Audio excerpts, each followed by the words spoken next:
take a look at 3 biblical pictures of what it means to have supernatural help in reading the Bible. The first picture comes from Luke 24. Do you remember the disciples? 2 of them are on the road to Emmaus, and Jesus joins them, and he opens the scriptures to them. And then later, when they're eating supper and he breaks the bread, they recognize Jesus, and they said, "Didn't our hearts burn within us when he opened to us the scriptures?"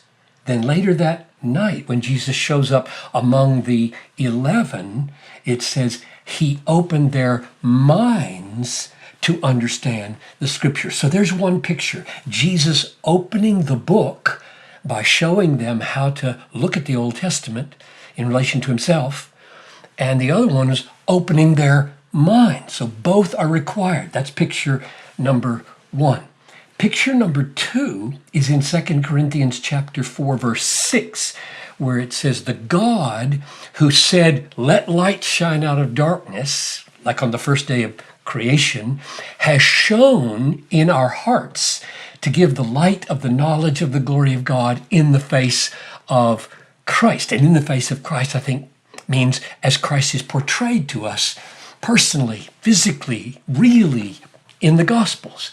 And so the picture is creation has to happen in our hearts. God has to say, "Let there be light." So when I go to the Bible, I'm praying, "Oh God, do this supernatural work like you did on the first day of creation," and say, "Let there be light" in John Piper's heart.